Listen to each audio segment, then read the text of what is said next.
This week, we wrap up our 3-part series on extreme frugality.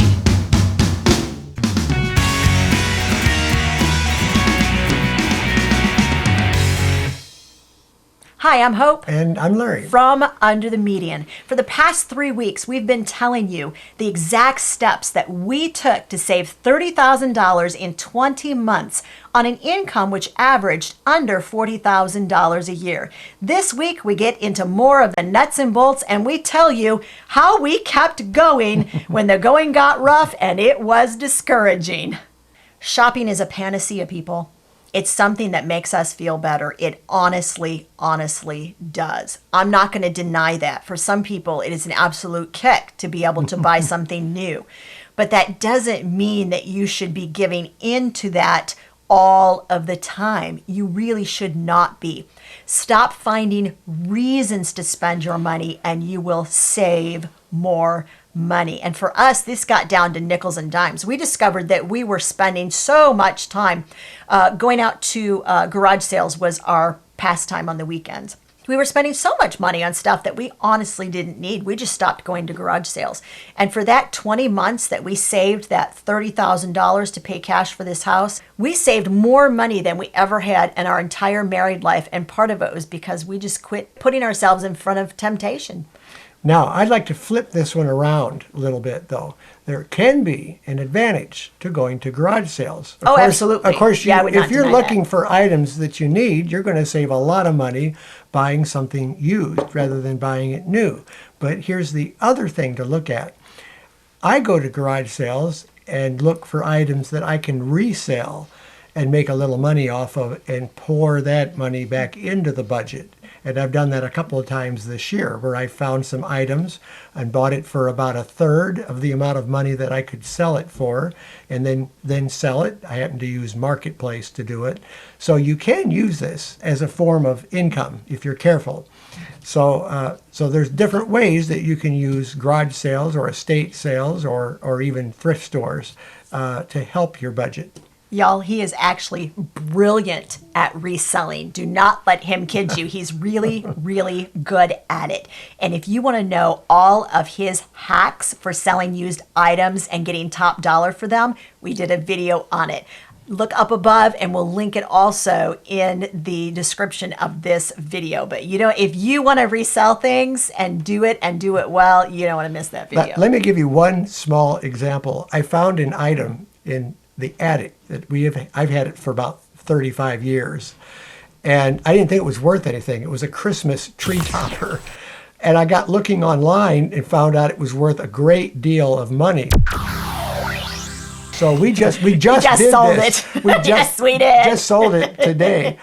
But I almost threw it out. I thought it was worth maybe $5. Well, we ended up finding out it was worth a great deal more than that. So we didn't sell it for top dollar. But we sold it for a great deal more than I ever thought it was worth. So sometimes you might have a treasure piece in your home you don't know about. Do some research on it before you throw it out. All right, next strategy. If you need something, before you buy it, think hard. Can you get it by swapping? Can you get it by bartering? Can you get it by borrowing? Is there a way that you can get this item without spending any money? I did this a lot. Now, this sounds like something from maybe the old days. I found a pair of real high-end speakers thrown out to the curb. I mean, these are very high-end. And I ended up being able to go to a local stereo shop that dealt in used merchandise. And I swapped those speakers out for another set of lesser speakers and a receiver that I needed. Didn't pay any money at all. It was free. Just picked the items up, took them down there, and they made an even trade. So it's possible to do this and to come out ahead on the deal. Now, if you are to the end of the rope and you realize you really do have to buy something, never push that red buy button without checking first to see if there is an online coupon available at that store. And in fact, if you want to make sure that you find all the available coupons, we suggest that you install the browser from Honey, and we will put a link to that in the description of this video. We have used Honey, and Honey goes through and finds all the available coupons and will apply it before you hit the buy button. So you're in the checkout process, and it will try to apply all the available coupons to see if there's one you qualify for. And we have saved actually quite a bit of money by using that browser extension. Yeah, just bought some shoes that I didn't research them. Hope saved about 34% by No, it was more than that. Was it? Okay. Sorry. 35%. I was about 50%. Oh my. Yeah, altogether. They were on sale, plus I got free shipping, plus I got an additional 30% off of the sale price, and that was the discount that Honey found for me. The next tip is shop used. It is amazing the quality of items that you can find at a thrift store or a Salvation Army, Goodwill. Yeah. We have a mission mart. It works through a local Christian mission. And we've bought Lazy Boy recliners and, just did. Really high-end furniture for literally pennies on the dollar. And most of what we have in our home has come from one of those 3 or 4 different avenues. We don't buy new. Very rarely do we buy new. Now, if you're unfamiliar with thrift store shopping and you want a tutorial, we did a tutorial with our top 10 strategies for successfully shopping at thrift stores, and I'll link it above, and once again, I'll link it in the comments of this video.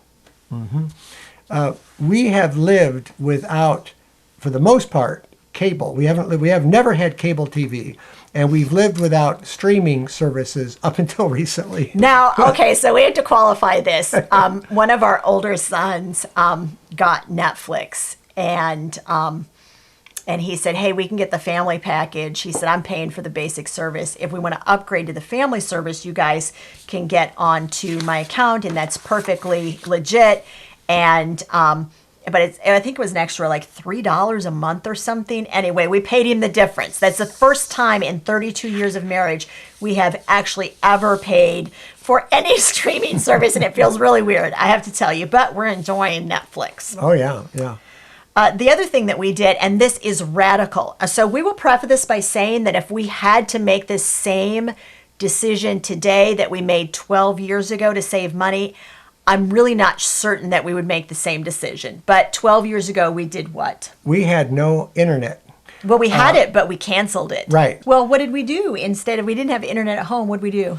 Well, we went to one of 3 different places. There are, of course, places that have wireless internet, like Barnes & Noble's, McDonald's, or the public library. And while we were at the library using the internet, of course, we would also borrow books. We would borrow audiobooks. If we took a day trip with the kids, which we'll talk about in a minute, how to spend time taking trips without spending a lot of money, because we didn't take long vacations during this 20 months, but we did take some day trips. So we would like maybe borrow an audiobook to listen to while we were in the car, or we would borrow videos. So we did a lot of using the public library to its fullest extent.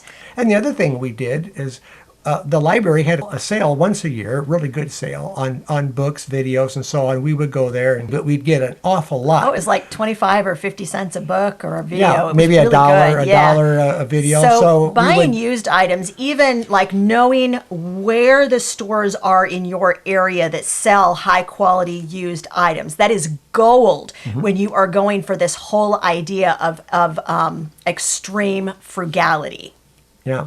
The next thing we would do, this wasn't popular with every family member, but in the summertime, we would raise the thermostat to the highest level we could possibly live with. We wouldn't turn on our air conditioning until it got above 90. We had a 90-degree rule. I think there were probably a few times when the humidity went way high and it wasn't quite 90 that we're done, man, we've had it. Enough. But unless we were really uncomfortable, we did not turn on the central air. But we supplemented with, actually we had, in one of our old houses, we had 3 window fans. We had 2 up in the attic and 1 in our kitchen. And if we had all of those exhausting air out of the house, it would bring a pretty large volume of air through that home, and it made it a lot more comfortable. These fans, well, here's what you have to understand. So you're going to spend 1 cent per kilowatt hour to run a fan, and you're going to spend 33 cents per kilowatt hour to run your central air.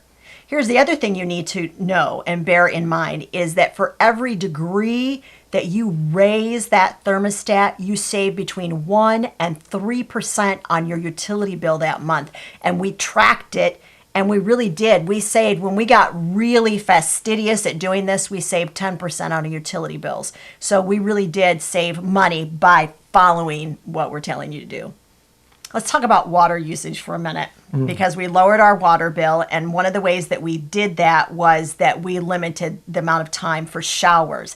And when we drew bath water, look, we had 4 young boys. We would throw a couple of them at least in the bathtub at the same time. Well, I mean, we wouldn't really throw them. No, oh.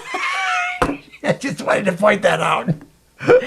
We would place more than one child into the bathtub at the same time and wash them all up together, thus avoiding having to draw 2 baths of water as opposed to 1 bathtub full of water. We went around the house, we turned off lights. Doesn't save very much, but over a period of time, it really does save money if you are really good at remembering to turn off lights, turn off things, electronic appliances when they're not in use. We did that during this time when we were saving to pay for the house. And then in regard to lights, you can put in, now you can put in LED bulbs and save about 10 times for every bulb on the amount of power that you're using. Back then we used CF bulbs. Those were popular. And those are like 13 watts would be equivalent to a 60 watt light bulb. Now you could get a 10 watt LED that's equivalent to 60 watt output. So we have gone through this house and put in all LED lighting so that we're not spending a lot of extra money on that. There was not an area of our budget that we did not overturn looking for nickels and dimes to save, including the money that we were spending on our gasoline bill every single month.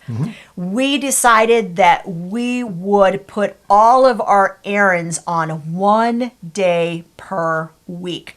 So literally, he went to work, he came home, and we tried really hard not to leave the driveway in the car for any other reason except one time a week. And we dropped our overall gas bill by 30% every month by doing this.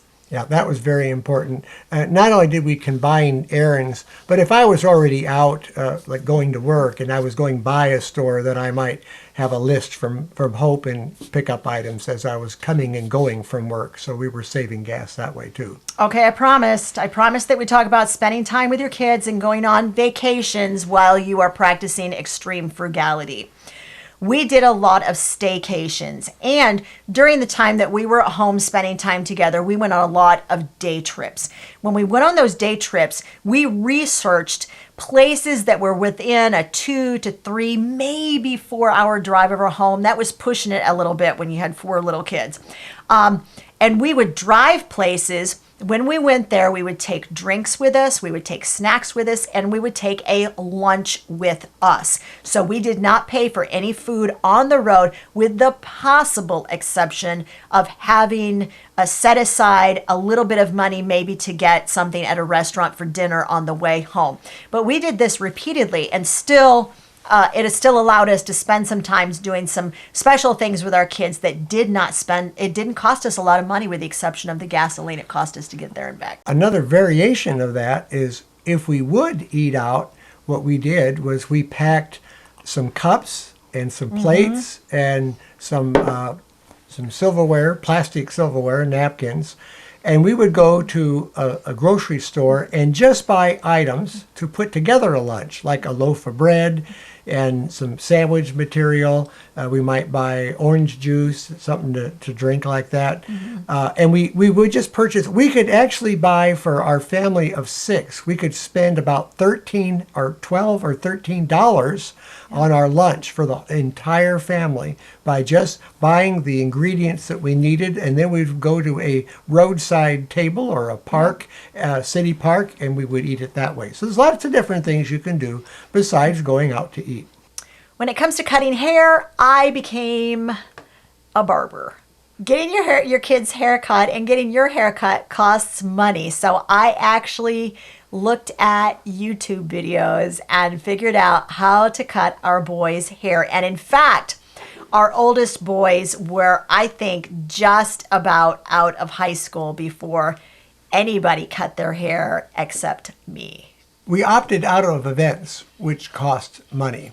Now, this is an unpopular decision in some families. I'm just going to put that out there. And did not always make us the popular people in the crowd, but our goals were incredibly vital to us. So if something was going to cost money and we did not have money already set aside for it, we just simply said No. no. No. But on the other hand, we found a lot of free things that we could go to and enjoy. And many of these events became annual events for us and things that our kids look forward to as traditions. Now, once again, we've said it before and we'll say it again, just in case you missed it the first time that I said it. This is not about deprivation. This is not about never doing anything with your kids. Yes, we did stop those events that were costing us money, but we did make a considerable effort to find ways that we could still connect with them without that costing us any money. And it did not make it any less special to them. That's right. The next thing that we do, we don't buy any extras for our kids. Explain that one, Hope. We really have minimized the times and places where we choose to give our children extras. We never were those parents that every time we walked in a store and a child said, "Mommy, I want XYZ. I want that ball. I want that stuffed animal. I want that." What we were always those parents that said, "No, but thanks for telling me that you love that blue ball, because when it comes time for your birthday, I just might be looking for a blue ball for you." So we let them know those times when you are getting gifts from us, those are special occasions. Those aren't every day, every time you walk into a store things.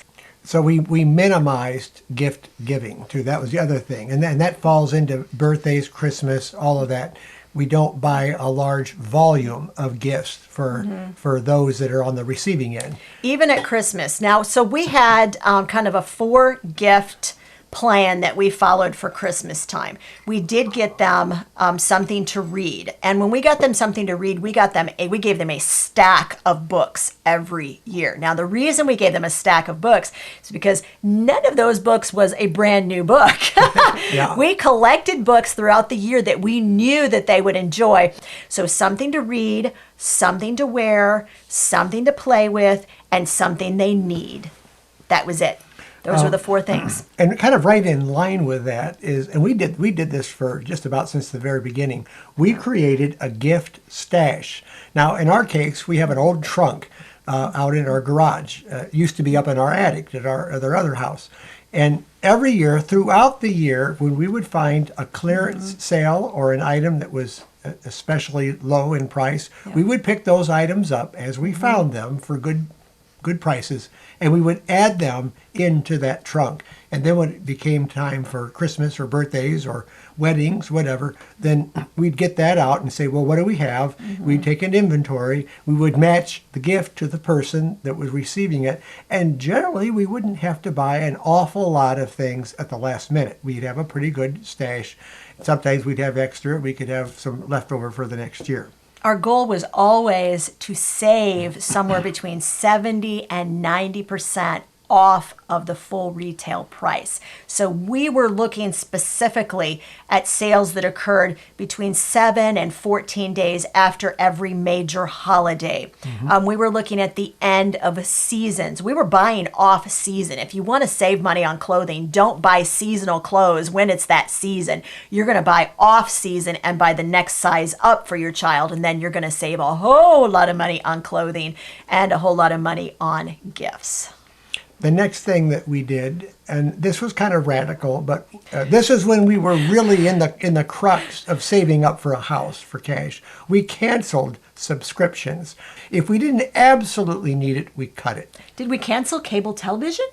No, we never had it. We never have had cable television. In 32 years of marriage, we have never had cable, we've never had satellite, and up until about 18 months ago, we never had Netflix. The next thing we did was we created a series of milestones. So we knew when we had saved 25% of the money. We knew when we had saved 50% of the money. And believe me, once you get to 50%, it was such a thrill to start counting down instead of up. So once we knew we were halfway to the goal, it's like, all right, everything that's left, we're coming closer and closer and closer to the goal, and we're no longer counting up, we're counting backwards to reaching the goal. The glass was half full. Exactly. So we knew when that happened, and you need to know that and you can celebrate, you can have some milestones where you say, when we get 25% of the goal, we're going to go out for ice cream as a family, and make sure that your milestones aren't costing you so much that it's like putting you behind your goal. Or we're gonna get takeout pizza, or we're gonna do something special as a family. And like celebrating those milestones is important because it really does keep you moving forward. So we involved our kids in the process. Absolutely, we involved our kids. They knew exactly what was going on. Were they young? Yes, they were. Our oldest was 12 and our youngest was an infant. And we gathered them together. When we decided we were going to take on this great big goal, we gathered them in the living room and said, we feel like God is calling us to move. And in order to do that, we're going to have to make some short-term sacrifices. These aren't going to last forever, but we're going to have to work together as a team. And we put them on our team and we involved them in the process. And every time we celebrated, they were right there celebrating with us, and they knew how close we were to the goal. The next thing that we did, and this is important to our family, we prayed together, and we brought God into the equation, because it's really with his direction and his blessing that we were able to do some of the things that we did. As you can see, by implementing all of these strategies, you can get there. It's hard work. It takes a lot of discipline. It takes extreme focus. But if you get your whole family on board, and especially if your partner is on board with you, you can do it. This is the third video in the series that we have done that tells you exactly, step by step, breaking down every nuance of how we implemented extreme financial goals. So if you have not watched one of those first two parts of this video, they are linked right there at the side right now. So go ahead and click on those two videos and watch them.